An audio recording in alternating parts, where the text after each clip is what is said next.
Karibu sana ndani ya The Flash ya Chomoza Digital. Mimi naitwa Evans Kazi. Nikukaribishe sana sehemu ambayo sisi pamoja na wewe huwa tunapiga story kijiweni hapa tunapaita, kwa sababu yapo mengi ambayo tunazungumza ambayo ni ya kujenga, kuelimishana, lakini wakati mwingine ni kuburudisha.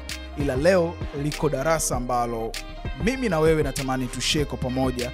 Mimi nitazungumza na wewe, unayo nafasi ya kutoa maoni yako kupitia comment section hapo chini. Hivyo usisahau subscribe, turn on notification, kushare na ndugu, jamaa na rafiki. Familia nyingi za Afrika kumekuwa na moja kati ya wimbi ama tatizo kubwa sana ambalo kimsingi siku zinavyozidi kwenda linazidi kuwa kubwa. Naweza kusema hivyo, na baadhi ya familia nyingi sana zinapitia hii changamoto, na hususan ni kwa wazazi wanaipitia hii changamoto. Changamoto hiyo ni watoto wanavyokuwa katika familia fulani, baada ya kukua huwa wanachagua upande, na moja kati ya upande ambao watoto huwa wanauhusudu sana, baadhi ya watoto huwa wanauhusudu ni upande wa mama. Kwa hiyo kumekuwa na kasumba ya kuwepo kwa mapenzi ya watoto kwa mzazi mmoja katika kila familia, na hii si kwa zote, ila baadhi ya familia nyingi naweza kusema hii kasumba ipo kwa watoto. Utakuta familia moja kuna watoto ambao wanamuhusudu zaidi baba kuliko mama. Familia nyingine utakuta watoto wanamuhusudu zaidi mama kuliko baba, na wengine wanamuhusudu baba kuliko mama. Kwa hiyo hii kasumba imekuwa ni kasumba endelevu, na kwa zama hizi za sasa ama kwa kizazi hiki, hii kasumba imekuwa kwa kasi kubwa sana, na mwarobaini wake ni kama bado hujapatiwa majibu, na imekuwa ni changamoto kubwa sana ambayo wazazi wanaipitia. Wakati napita kwenye mitandao ya kijamii, nilikutana na video ya binti ambaye alirudi nyumbani kwao kwa wazazi wake, yani baba na mama, baada ya kwenda na kufanikiwa sana.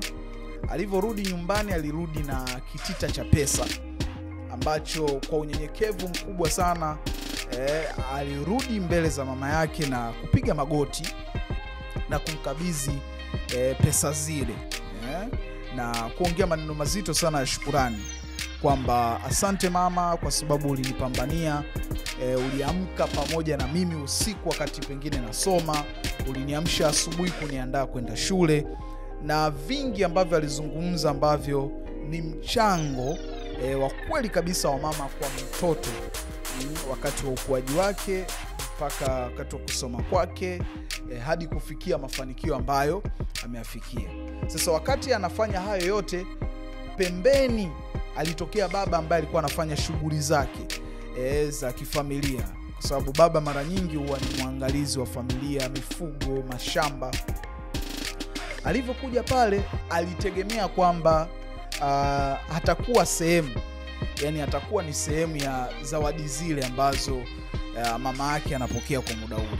Sasa kwa bahati mbaya sio nzuri kabisa, mtoto alielekeza shukrani zile kwa mama tu, na baba alivyojaribu kuplease kwamba na yeye awe sehemu ya, mtoto alishout kwa nguvu kuonesha kwamba hiki kitu hakikuhusu na ustahili kupokea.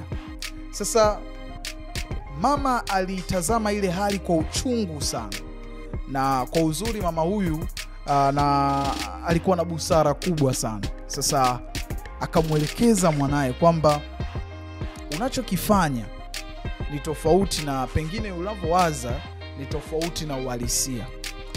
Unakumbuka zile fedha ambazo mimi nilikuwa naenda kukulipia ada? Ulikuwa unaona natoa mimi, lakini mtafutaji alikuwa ni baba yako. Unakumbuka chakula ulichokuwa unakula? Nilikuwa napika mimi, lakini pesa ya kununua vyakula vya kupika alikuwa anatoa baba yako. Uniform ambazo mimi nilikuwa nakuletea ni kwa sababu baba yako alikuwa ana provide kutoa. Umeelewa vizuri? Sasa yule mtoto akajikuta ana hatia kwa kuona alichokuwa anakifanya hakustahili kukifanya mbele ya baba yake. Sasa moja kati ya darasa kubwa ambalo nililipokea pale, mara nyingi wazazi huwa hawashirikiani katika utendaji kwa watoto. Kama baba akiprovide pesa, manake mtoto anakuwa hana taarifa za kutosha kwamba pesa hii imetoka mikononi mwa baba. Kwa hiyo mtoto anavyoichukua, anaichukua kama ni sehemu ya pesa kutoka kwa mama, na mama naye anavyoipeleka kwa mtoto kama huduma ama mahitaji ya msingi, hayapeleki kama ni huduma ambayo imetokana na jitihada na nguvu za baba. Sasa hii ni changamoto ambayo inaendelea kukuza hii kasumba ya kuwepo kwa uegemezi wa mahaba kwa mzazi mmoja, ambavyo ni tofauti na inavyotakiwa kuwa, kwamba wazazi wote wamekulea, wamekuwa na mchango wa wewe kuwepo duniani, basi wanatakiwa wapokee fadhila zako pale tu ambapo unafanikiwa. Sasa hii kasumba inayoendelea ni kwa sababu ya uwepo wakati mwingine wa single mothers, single fathers, kuitafariana kwa familia kuwa na mikanganyo ya hapa na pale. Ndio maana watoto wanashindwa kupata dira hasa ya nini ambacho wanatakiwa kukiamini kama ni chanzo cha msaada wao mpaka kufikia pale ambapo wamefika. Mimi na shauri, ni ushauri wangu kwa mzazi ama wazazi, ni heri kuionyesha ule upendo halisia kwa watoto bila ya kuweka tabaka, kwa sababu wazazi wote wana haki ya kuthaminiwa, ya kujaliwa, ya kuonesha upendo na watoto, wakifanikiwa wasipofanikiwa, wakiwepo wasipokuwepo, kwa sababu wote wana sehemu kubwa ya uwepo wa watoto hapa duniani. Weka komenti yako, tuambie hapo chini.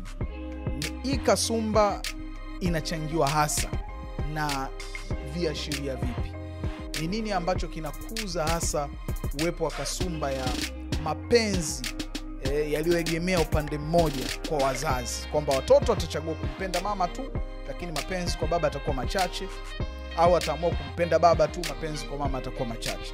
Weka komenti yako hapo chini, tushare kwa pamoja. Mimi naitwa Evans Kazi, hii ni Chomoza Digital. Usisahau kusubscribe, turn on notification, share kwa ndugu, jamaa na rafiki.